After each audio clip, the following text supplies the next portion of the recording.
मैं हूं संगीता गुसाई और आप सब देखना शुरू कर चुके हैं डायरेक्ट सेलिंग नाउ। यहां हम आपके लिए डायरेक्ट सेलिंग इंडस्ट्री की खबरें लेकर आते हैं। तो चलिए खोलते हैं अपनी खबरों का पिटारा और जानते हैं क्या कुछ चल रहा है इंडस्ट्री में। लेकिन उससे पहले आप हमारे चैनल को सब्सक्राइब कर ले और अगर आप चाहते हैं कि खबर सबसे पहले आप तक पहुंचे तो इसके लिए बेल आइकन भी दबा लें। बीते दिनों दिल्ली के द्वारका के रेडिसन ब्लू में एफडीएसए की 12वीं एनिवर्सरी का आयोजन हुआ, जहां पूर्व secretary ministry of consumer affairs of India Shri Hem Pande ji ने एफडीएसए मेंबर कंपनीज के साथ डायरेक्ट सेलिंग इंडस्ट्री के प्रति अपने विचार साझा किए और उनकी हौसला अफजाई भी की। आयोजन बेहद उत्साह से भरा हुआ रहा। आज एफडीएसए का जब हैप्पी बर्थडे है तो मैं आपके डीएसएन के माध्यम से फिर से एफडीएसए को हैप्पी बर्थडे कहता हूं एंड ये आशा करता हूं कि FDSA will grow, keep on growing. आज इस अवसर पे मैंने एक बात जो एफडीएसए के मेंबर्स को कहा दैट डायरेक्ट सेलिंग प्रोडक्ट्स की भी होती है और गुड्स और सर्विसेज की भी होती है। मेरा जो अपना एक्सपीरियंस है और व्यक्तिगत मेरा जो suggestion है, if all direct sellers in our country focus only on selling of products and let's rename it direct selling of products. And I wish if you focus, and most of the companies in India are selling products. Products should be of a good quality and it is sold through a network of sellers whom we call, जिनको हम कहते हैं, क्या कहते हैं, direct sellers. तो direct sellers अपने आप भी प्रोडक्ट्स को यूज करते हैं और उन्हीं प्रोडक्ट्स को फिर कंज्यूमर तक पहुंचाते हैं। तो ये एक बहुत बड़ा रिलेशनशिप मार्केटिंग है, रिश्ता बनता है और कंज्यूमर के जो 6 राइट्स हैं ये डायरेक्ट सेलिंग सबसे ज्यादा उसको एड्रेस करती है, ऑनर करती है एंड एक्सेप्ट करती है। एफडीएसए यानी federation of direct selling association के vice president mister Rajiv Gupta ji ने एफडीएसए की 12वीं वर्षगांठ पर बेहद खुशी जताई। उन्होंने कहा एफडीएसए ने हमेशा डायरेक्ट सेलिंग की आवाज उठाई है। उन्होंने बताया कि एफडीएसए की गाइडलाइन की तर्ज पर ही गवर्नमेंट ऑफ इंडिया ने अपनी गाइडलाइंस तैयार की है। पिछले 11 साल की इस जर्नी में बहुत अप्स एंड डाउन्स आए। सन 2011 को हम याद करें तो हाथ में कुछ भी नहीं था, सिर्फ एक उम्मीद थी, एक आशा थी और हमारे कुछ सीनियर्स का और उनका एक मोटिवेशन था, उनकी एक प्रोटेक्शन थी, जिसको लेकर के हम आज चलते चलते आज इंडस्ट्री के इस मुकाम पे पहुँचे। After the birth of FDSA, there had been a lot of meetings with the various government departments, with the various sections of the society, and also with various trade associations in ensuring that the Indian industry, Indian direct selling industry also has got a space to represent, has got a place to mention their worries, and has a place to represent themselves and try to find out a solution. In the long 12 plus years, FDSA today is one of the very vocal body for our industry, and it has earned its position because of its activities, because of its continuous movement with the various ministries, and because of its goodwill. Direct selling industry में एफडीएसए का एक बहुत बड़ा role है। आज अगर भारतीय कंपनियां अगर आगे बढ़ पा रही हैं, नए नए मुकाम छू रही हैं, तो उसमें एफडीएसए ने वो सारा रास्ता दिखाया है, जिसके बलबूते पर आज बहुत छोटी छोटी कंपनियां शुरू हुई हैं और आज बड़े बड़े मुकाम पे पहुंची हैं। और वो हुआ है डायरेक्ट सेलिंग गाइडलाइन की क्लियरिटी के कारण। और 2011 में मॉरल गाइडलाइन के रूप में एफडीएसए ने अपनी वेबसाइट पे जो है गाइडलाइंस को अपडेट किया था। और मोर एंड लेस 95% उन्हीं में से 2016 में जब गाइडलाइन आई कंज्यूमर मिनिस्ट्री की, इंटरनल ट्रेड की, तो उसके अंदर उसको अडॉप्ट किया गया। उसके बाद में जो कंज्यूमर प्रोटेक्शन एक्ट में जितने भी अमेंडमेंट हुए हैं उसमें उन्हीं को रिपीट किया गया। मैक्सिमम चीज़ें जो है, कुछ चीज़ें उसके अंदर और आई।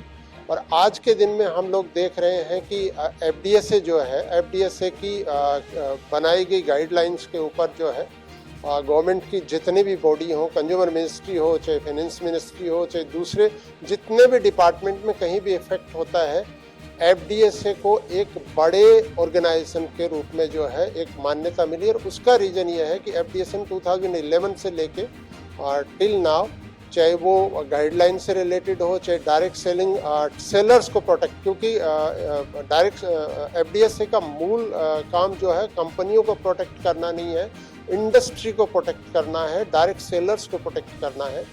एफडीएसए का मेन रोल यही है कि गवर्नमेंट के सामने डायरेक्ट सेलिंग से रिलेटेड अपना इनपुट दे, डायरेक्ट सेलिंग से रिलेटेड जो भी चैलेंजेस हैं उनके बारे में बातचीत करें और पब्लिक में अवेयरनेस पैदा करें कि सही डायरेक्ट सेलिंग क्या है, किन चीज़ों से आम व्यक्ति को बच के रहना चाहिए। उन सब चीज़ों पे एफडीएस से बात करता और आज भी उन सब चीज़ों में डिटेल में बातचीत हुई है। जो एफडीएसए ने गवर्नमेंट के साथ जो काम किया, तो जो पहली बार 2016 में गाइडलाइन आई थी, वो मेरा ऐसा मानना है पर्सनली कि एफडीएसए अगर नहीं होता तो ये गाइडलाइन नहीं आ सकती थी, क्योंकि इन लोगों ने रात दिन इसमें मेहनत किया। इसके कारण ये डायरेक्ट सेलिंग का गाइडलाइन पहली बार 2016 में आया।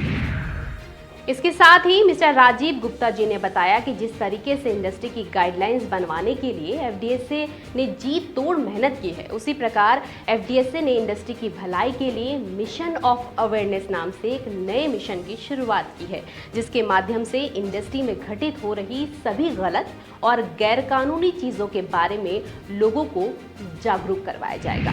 पॉन्जी कंपनियों को, क्रिप्टो करेंसी कंपनियों को, इनका जो नेगेटिव एस्पेक्ट है वो लोगों को मालूम नहीं है। जो छिपी हुई जो बात है उसको हम सामने ला करके हम लोगों को अवेयर करेंगे। ये अवेयरनेस प्रोग्राम अब एफडीएसए के शुरू होने हैं। वहीं इस आयोजन में देश भर से एफडीएसए की सदस्य कंपनियों ने पहुंचकर एफडीएसए द्वारा आयोजित मीटिंग में शामिल होकर इंडस्ट्री में किस तरीके से पॉजिटिव बदलाव किए जा सकते हैं, इस पर भी चर्चा की।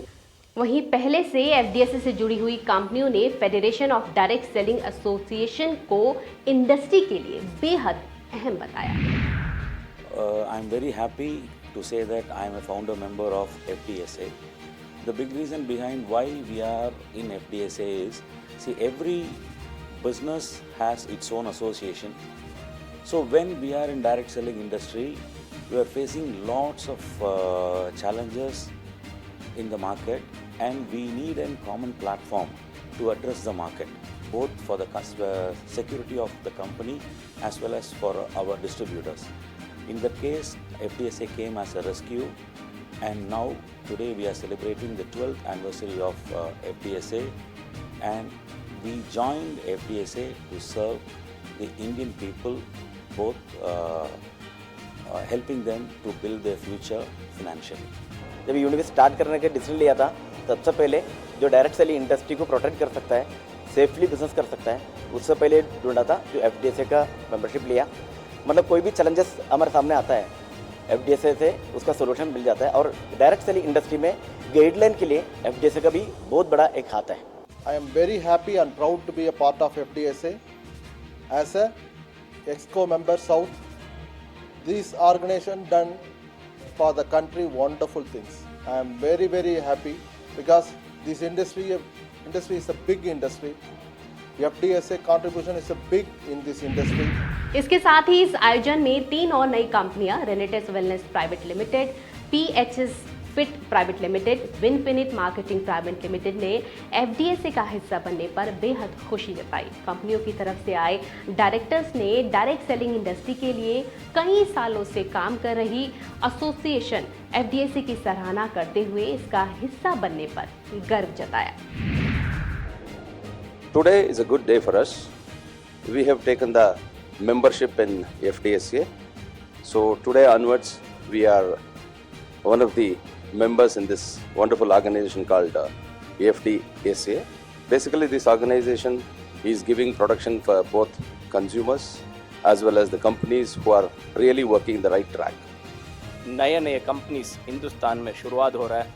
जैसे बाहर देश में डायरेक्ट सेलिंग इंडस्ट्री ग्रो हुआ है, वैसा वही तरफ हिंदुस्तान में भी डायरेक्ट सेलिंग इंडस्ट्री नए कंपनीज विजन के लेकर जो डिस्ट्रीब्यूटर्स एंड कस्टमर्स का एक्सपेक्टेशंस को लेकर उस एक्सपेक्टेशंस को पूरा करने के लिए आज नए कंपनीज आ रहा है। इसको सपोर्ट करने के लिए, ऐसा जेन्यून कंपनीज को सपोर्ट करने के लिए आज हिंदुस्तान में और एक एसोसिएशन FDSA एंड आज FDSA का मेंबर हम इन्फिनिट मार्केटिंग प्राइवेट लिमिटेड आज FDSA का मेंबर बना ये बताने के लिए ज़्यादा खुश होता है। And there is a great association. आज डायरेक्ट सेलिंग इंडस्ट्री में जो पहले बार गाइडलाइंस आया था 2016 में, वो गाइडलाइंस रूल्स एंड रेगुलेशंस को इससे पहले ही ऐसा गाइडलाइंस FDSA में था, ऐसा एक टर्म्स एंड कंडीशन FDSA में था। एंड वही कंडीशंस में मेजर टर्म्स एंड कंडीशंस को 2016 में government of India direct selling industry के ऊपर गाइडलाइंस लाया है। दैट इज प्राउड, इसको बताने के समय प्राउड होता है। आज हम लोगों ने federation of direct selling association FDSA का मेंबर बने हैं। FDSA पिछले लास्ट ईयर में दिसंबर में जब गवर्नमेंट का रूल्स रेजोल्यूशन ये सब आया था, तो उस टाइम मीडिया, उस टाइम और भी बहुत सारे कंपनीज, कुछ लोग अपना इंटेंशन से मोस्टली डायरेक्ट सेलिंग को कुछ अलग बढ़ाने का कोशिश किया था। तो उस टाइम ये डैमेज कंट्रोल करने के लिए FDSA ने जो भूमिका लिया, it was a really hats off. आपको बताते चले, federation of direct selling association की शुरुआत साल 2011 में हुई। भारत में डायरेक्ट सेलिंग को मान्यता दिलाने और इसके लिए गाइडलाइंस बनवाने के लिए FDSA ने महत्वपूर्ण भूमिका अदा की है। चलिए, मेरे साथ आज के लिए बस इतना ही। डायरेक्ट सेलिंग से जुड़ी तमाम खबरें लेकर आपके सामने फिर से होंगी हाजिर, लेकिन उससे पहले आप हमें सब्सक्राइब ज़रूर कर लें। सबसे पहले खबर आप तक पहुंचे उसके लिए बेल आइकन ज़रूर दबा लें। अगर आप डायरेक्ट सेलिंग इंडस्ट्री के साथ आयुर्वेदा और लाइफस्टाइल से जुड़े खबरें और टिप्स जानना चाहते हैं तो आप हमें इंस्टाग्राम, फेसबुक, ट्विटर या फिर हमारी वेबसाइट www.directsellingnow.in पर हमें फॉलो कर सकते हैं। आज के लिए मेरे साथ बस इतना ही। नमस्कार।